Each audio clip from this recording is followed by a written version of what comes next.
What the hell do you do on the first day of training camp? Well, just, you get after setting some of your foundational things done. You get the effort up and make sure that playing hard is still, right at the top of the list priority-wise. And you just start reviewing and building foundational stuff. We've got most of the team back, so you can move pretty fast this year with that stuff. But there's still a good amount of teaching going on for the guys that haven't been here, just again, so we can all get on the same page as quickly as possible. But super energetic morning, like they were raring to go, and they were really playing hard today, man. Really looked good out there. You always talk about trying to get better yourself every offseason and keep on learning. With the stuff that you do come up with to add or supplement, how long in the process do you wait until you start putting that stuff in? No, it's in already. Like we're making 3 or 4 pretty, I would say, 3 or 4 additions or changes or adjustments to some things that we did last year. A couple of them we've never done before. A couple of them are probably in the experimental phase, but I liked what I've seen. It's not like we just wait till now to do it, right? We got a lot of sessions in the off season and lots of meetings and things like that. Where summer league where we can try some things. So we're into it. There's be some noticeable things we're trying to emphasize and some things we're changing. How valuable or important are those weeks where you're together in LA, although those unofficial coaching weeks, or when you guys are training in the facility here, not everyone's there, but again, not official coaching weeks? Yeah, I mean, listen, most of those are for player development, right? Those guys are trying to get better at their own individual games. I've always said that when we can get our guys to get in a group, I think it helps, and we try to do as much player development in a group setting as we can if we've got a group available. And the one thing that you guys asked me yesterday and again is that our veteran guys did a good job of setting the tone and getting the groups together this summer, right? And that's how it has to be, right? I mean, we can't require anybody to be there, but it always helps if your buddies are going and you say it might be a good idea to be there. So that probably, Michael, is what it does mostly, is it gets them in some rhythm, both sides of the ball. Depth at times last year, bench play was an issue, obviously towards the end of the year with that coming in and Chris finding his niche and sort of started to trend in the right direction. Do you feel more comfortable with what you have from a depth standpoint this year, adding Otto as well? Yeah, for sure. I mean, again, I think that the addition of Otto is a big one. He's a multifaceted player, right? Multi-positional type guy, like we like, right? He's legit 6'8", and he can shoot the ball. So there's and he can play, right? I think I like the looks of Lacho today as well. There's another guy that's, I'm not sure how tall he is, 6'10", right? That can shoot the ball as well, and is kind of again a wing type player. So that already gives you a couple of guys, right? And then you add Christian too. So there's 3 guys that I think, 2 for sure, or 1 for sure. We know that's produced in this league in Otto, and 2 guys that we think hopefully can as we go or fit in our system. It's up to kind of us to figure out how to use them. And then, Sylvan talked about some other guys that are there knocking on the door. I mean, Delano was as good as anybody out there on the floor today, right? He was as good as anybody there was in practice today. So, there's some other guys as well. So, I feel better to answer your question about the depth at this point. Really nice to come to practice with a healthy 20, right? I mean, it is. I mean, a healthy 20 guys hit the floor today, and that's good. It's where you want to be at this point of the year. A lot of the guys towards the end of last year spoke really highly of Thad's presence. Yep. Not having that veteran guy in the room for most of last year. Now you've got a couple of them with Otto coming in. How much does that make a difference, having those guys that have had that experience? Yeah, I mean, I think the difference. First of all, it's always super helpful, Josh. Right? Those guys are, they're just experience, their wisdom, all the stuff that they can do, their composure, just advice, all the things that they can do because of their experience. I say that Thad, it took us all a while, as it does with any new player, and him to get settled in, and he's settled in now. Like to me, he's almost an addition to this year as well, right? Even though, but we know who he is and what he can be, and we like him a lot, and he likes us, and all that stuff is important. So it's almost like an addition. I think he, again, is almost like having another new guy, because he's totally like in a different position than he was with us a year ago, starting out now, right? And then obviously Otto, again, it just came off an unbelievable year. So, I think it's needed. It was needed for our roster, and it should be helpful. Yeah. About you addressed size, the local brings a lot of it. He's received praise of Fred throughout the summer. How do you see him, in the picture this season, and do you see him actually establishing himself throughout the whole year in the NBA? Yeah, I mean, listen, I like a lot of things about him, and the first thing I like about him, and you guys have heard me say this before, but he's got a pretty big engine or gas tank or whatever, right? And that means he's able to go to work on a daily basis for an extended period of time, or 2 a days, or sometimes even 3 times he's in the gym working on his game. And you don't see any let up in his facial expression, his body language, or his energy that he's doing. So that right there is a huge one for me, because that means he's going to get better, right? If he can come in the gym every single day and have that motor running like that, he's going to get better, right? That's the first thing. Second thing is he's kind of plays within himself. He blocks shots, he sets screens, he rolls, doesn't make many mistakes, rebounds it pretty good. And again, I think he fits our roster and our team positionally. What do I think he can do? I don't know yet, right? He's a rookie. We'll see. I'm sure. Well, I'm not sure, but I would say that he probably will have some games where we say, wow, that guy's really going to help us. And then he'll probably have some games where we're like scratching our heads wondering what happened, right? As a rookie does in this tough league that we play in. He'll have his ups and downs, but we've been there before. We'll kind of ride the waves with him. But first impressions, now that they're 3 or 4 months old or whatever, have been very good for him. Nick, I mean, you talk about depth, and you look at on the development side. Is it time for some of these younger guys to kind of make a bit of a push? And you look at Delano's had 2 summer leagues in a season. Justin's had 2 summer leagues in a season. Malachi, obviously. Is it time for these guys to kind of Well, it could be, Michael. I think that I would say that it's not easy when you mention those 3 guys, and then you look at the number of guys that are in front of them. You've got a list of, probably 10, 11, 12, whatever it is. But again, I think we all know that, like I said yesterday, that the waves of 5 shift quickly when a couple guys go out due to injury, right? It changes all the shifts, and what I'm hoping is all the shifts can, that the 5, 6 through 10 guys are capable enough to replace the starters, and then those other guys are capable, when we need them, and we're gonna need them. That to me is real depth, and I think it's modern depth, right? There just seems to be a lot more guys that need to hit the floor and produce at a lot more situations than in the olden days, right? I don't know. So I think depth isn't just getting to 8 or 9. It's getting to, you got to be 13, 14 strong, and that's where those guys need to make sure they're ready, because they will get their chance. On that point, Fred yesterday was pretty honest, saying he said he stopped listening to his body down the stretch last year, and you said, yeah, you're going to play him fewer minutes. How, you know him, he doesn't like to sit. Do you feel that the coaching staff needs to just say, hey, Fred, cool it a bit more? Or because he'll start fighting you no matter what he says now? Yeah, I think that we've all probably been through this a lot. It's similar to things we've talked about with Kyle in the past, and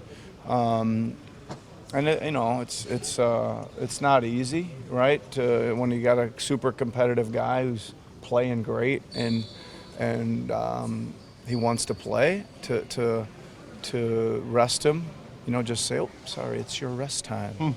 We don't care what's happening on the floor right now. It's your rest time. We don't, it's hard to do, right? But I think that, again, I think we learned a lot about how we can shift our team around without him in there. I think that we're going to need to be able to do that. And I would hope that, and the hard part about it, too, I would hope we can get it done, Eric. I think the hard part about it, too, is when we all sit down in chairs in an office, it seems easy, yeah. Like talking to you guys say, gee, why can't you do it? Well, it's not the same as when the ball's up and you're in a tough game and, it's a 1-point game with 3 minutes to go and you're saying, oh, geez, he's at 38 minutes. You know that if we don't take him out now, he's going to go to 41 and we're on the road and it's a 1-point game in Miami, that's kind of the real life that's different than all us standing here, without the heat of the battle or sitting in our offices without the heat of the battle. But the point's been brought to my attention. Nick, you mentioned yesterday that you were talking a lot about the point guard position specifically. Yeah. Would it help getting him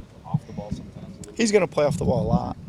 He's going to play off the ball a lot. I think, again, that's where we've seen, again, the shift in Scotty, Pascal, even OG probably, bringing it up the floor. I love that. You guys know I love it because I think that gets those guys in not necessarily open floor situations, but defense on the move situations. Then you got Freddie and Gary, some of those guys on the perimeter ready to shoot if they do touch the paint and the defense collapses. So it's a good way to create some early offense. Does Freddie like that? A lot of point guards want the ball in their hands and they want to make. No, I think he likes it because I know, we all know, like, one of his biggest strengths offensively, if not his biggest, is a catch and shoot three, right? So it puts him in situation to use his strengths a little more often. Nick, you were in Brazil this summer. Can you just talk about Delano? Did you guys encourage him to play in the America Cup? And then what did you take away from that performance? Yeah, of course we did. I think that, I see like multiple layers of reasons for him to play. One, he's playing for his country. Two is incredible atmosphere. It's like the first thing I said after the first time Canada played Brazil, that gym was going crazy. It was a close, tough game. Like anybody that competes in anything would want to play in this atmosphere. How could you not? It was really something to see, right?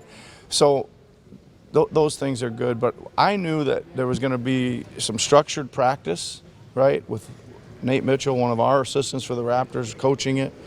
I knew he had a really good staff of player development guys with him. So it was like 3 weeks of regular season or training camp for him, plus live games where he was kind of the focal point, right? So he came, for me, that thing almost couldn't have went any better, right? He played great. His daily workouts, his weight room, his shooting, all that stuff got done to a T. He had a ton of late game situations and opportunities against grown men, players, that are good basketball players and good teams. So it really helped him. I mean, he's in great shape right now, I think, because of it as well. And he again, get carried away on one day of practice, but he was as good as anybody out there today. So he's probably ahead of everybody just because of all the rhythm he got spending 3 weeks with the team. Did you have to sell him on that? No. He was ready to go. He was ready to go. Yeah, he was ready to go. He was, in fact, the conversation went like, hey, you should play for Kansas City. Coach, I was always going to play. Right, so. Nick, quick one on Otto. Yep. You mentioned like Thad's veteran leadership. Yep.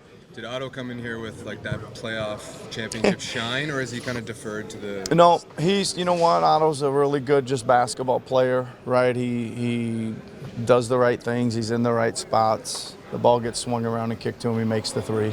Right, I mean that's pretty valuable. That you can just see the composure and experience and the pace with which he plays is all fits in really good. So, yeah, he's good. He's a good player. Mid-season trades are obviously a whirlwind. How much different do you feel now being a part of this team versus back in February and March? 10 times different. I think now, I'm coming into training camp and coming into the season with a fresh mind, mentally prepared and focused. Last year when I got here, like I was kind of like, I was fine, but that's because I'm a tough individual.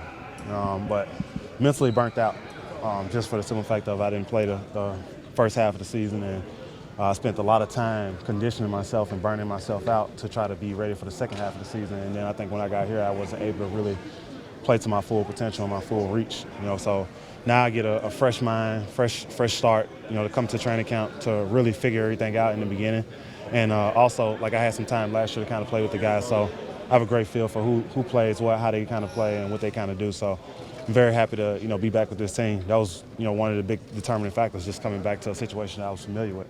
Does this feel like a deep team? Last year that was Super kind deep. of an issue. Super deep. We have a lot of young guys that can play basketball. Some guys on training camp deals. Those guys can play as well. So, just about finding the right combination, the right guys who can play in the right roles and fulfill the right spots. And just going out there and continuously helping with the growth of the guys that's on the team. You spoke a lot late last season about some of the young guys coming to you, picking your brain. Mm-hmm. You got another vet here in Otto. Perfect vet. How much is it going to help this year to be able to blend in like the experience that you guys bring with some of the youth and stuff that the younger guys bring? It's going to help a lot. I mean, especially like with trying to man the second unit. Otto's going to be perfect for that. For the simple fact of like he's fresh off a championship. He's been down that stretch. He's played several years in the league. He understands how to play the game. We were teammates once before. So he's a great person. Extreme professional, and he knows how to play basketball. He knows how to be in the right spots. He knows how to teach guys, and guys respect his voice. That's one of the biggest things. You bring in a guy that guys are going to respect, and it just makes the team so much better. How have you seen him grow over the years? I've seen, grow tremendously. At first Otto was like super quiet, and then, he kind of just started to be a little bit more outspoken, as time comes. And I think I started off like that, in my younger years as well. Just being quiet, letting other guys kind of take lead, and then started to kind of like grow into that role. I think he's, a tremendous leader. I think he's a great player, obviously, and a guy who's going to definitely help us down the stretch. Thad, when we talked to you at the end of last year, you were up on the podium and you're kind of. Did you know then that you were coming back? Were you pretty confident that you were going to be back here? I mean, in my mind, yeah, but you still got to work contracts out. In my mind, it was always to try to get back here. I mean, even when I spoke to Masai and Bobby on the phone, before I got traded, when the trade was actually going down, first thing they said was, look, we don't want this to just be a one-year thing. We want this to be something that lasts beyond this year, and I was completely fine with that. Looking at the roster, looking at the guys that they have.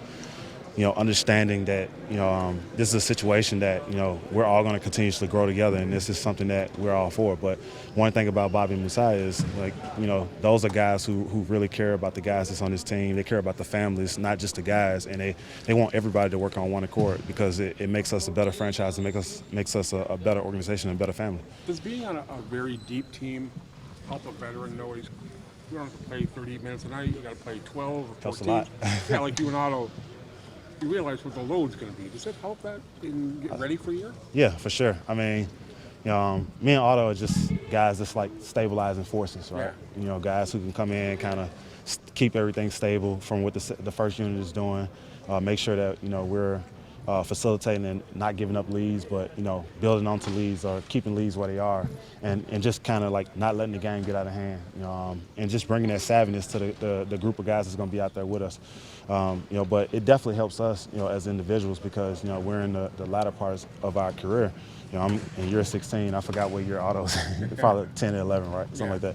But, when you start to get up in age and up in those years, playing over 1,000 games and stuff like that, like, yeah, it's wear and tear, especially for training camp and coming into these situations. And a veteran accepts that and like, some veterans don't. Well, yeah, some vets don't. The good veterans do, right? Some vets don't. They don't know how to accept it. But I'm one of those guys that's always been team first. Otto's the same way, team first guy. So it's one of those things where when you accept it and you understand what your role is, you know how to kind of go through your role and know how to play.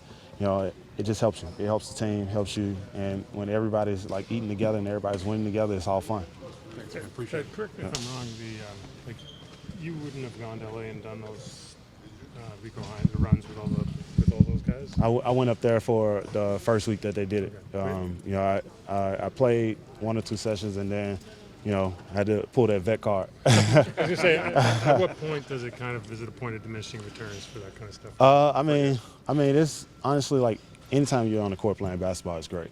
But for me, it's all about tune-up situations, right? So for me, just going out there and just tuning myself up, keeping myself sharp, and not being so focused on the actual basketball play itself, but being focused on just staying sharp and making sure that, I'm ready to be mentally prepared for the season ahead. I don't have to prepare like Pascal prepares. I don't have to prepare like Fred prepares. I don't have to prepare like Scotty. I have to prepare like Thaddeus Young needs to prepare for the certain amount of minutes that he's going to play. So, just being ready for that and making sure and understanding that, I have to have my body in a certain space and a certain place. Those guys have played half of the games that I've played. So, just understanding the body and understanding how it works. Did Otto reach out at all when he First thing he did. First thing he did, he said, "Yo, Toronto's calling me. What's up?" I said, "Come on through. Come on through. We're a family over here." So, but very excited to have him. He's definitely one of my better friends in the league, and he's a guy that definitely reached out to me and asked me all the questions that needed to be asked. And I told him, I said, "Look, just come on through. Like, sign the deal. Let's go, and we're gonna be ready to rock and roll." Dad, year 2, are you able to bark more at the guys? Do you feel? I started barking when I first got here. It's no different anywhere else. I think my voice is respected enough just by the time I played, by my body of work, the things I've done in this league. So, it's really not about the bark. It's about how you kind of like understand the guys that you're playing with. I like to pick apart and dissect everybody that I'm playing with because I know you have to approach everybody differently, and that's what I try to do. Approach everybody in the way that they need to be approached in order to help us win. So how much was that a factor in you coming here? I definitely called him just to ask him what's going on. So we definitely had conversations, but it was a small factor. Okay. He was the lone veteran voice for a while here last year when he got here, and he talked a lot about the younger guys, picking his brain. How much do you think it's going to help this team to have that kind of blend of experience with you and Thad and some of the youth? Yeah, no, I think like Thad said, we got a bunch of young guys that hungry. They're ready to do whatever it takes. And by having the extra vet to help that out with the guys, they're already picking our brains. First day, they want to get to that leader level. And it's our job to pass down information, that I got from Golden State or from my previous years playing. You definitely want to share that with the younger generation. Have they asked you about your experience? Oh, for last sure, year? for sure. What do you tell them? I just told them how it was, working every day, being a true professional, and what that is getting your work in and taking care of what you got to take care of. On that note, this was a team that sort of struggled in the half-court offense last year. There's obviously only one Steph, there's only one Draymond, but what can you take away about how to play offensively in the half-court from that experience? Just ball movement. Player movement, ball movement. You gotta keep the defense shifting them on the defensive side. And that's within our offense. Getting stops. It start with getting stops and getting out and break.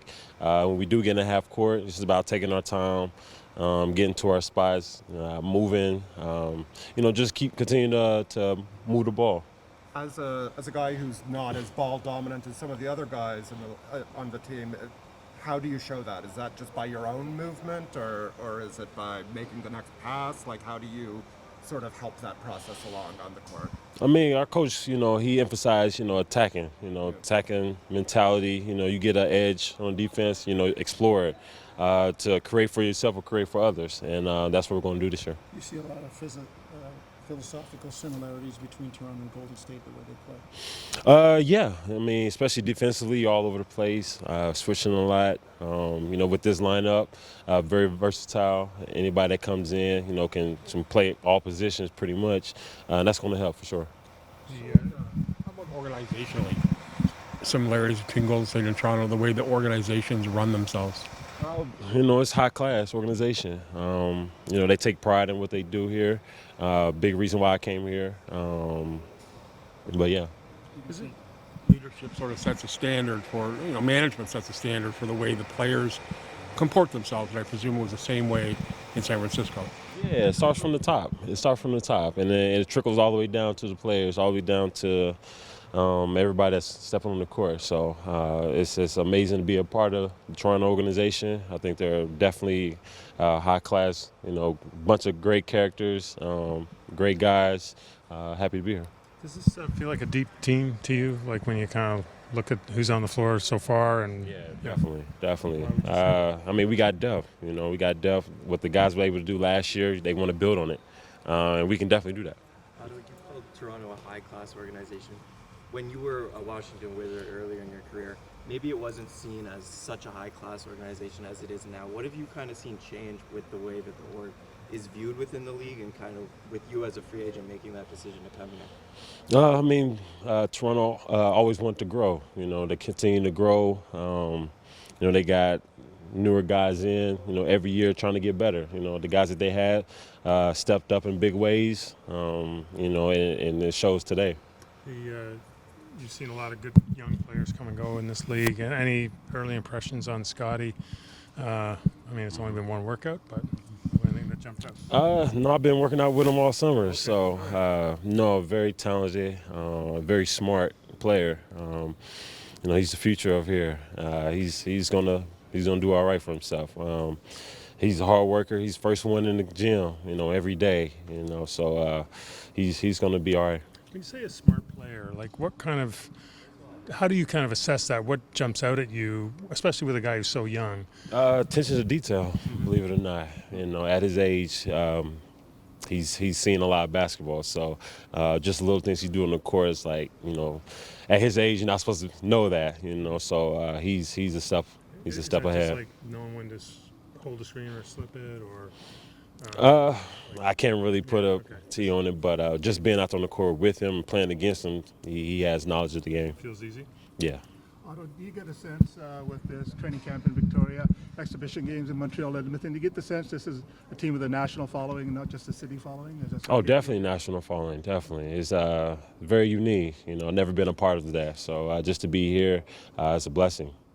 Otto, you've played with a lot of great leaders over your years. How would you describe your style of veteran leadership?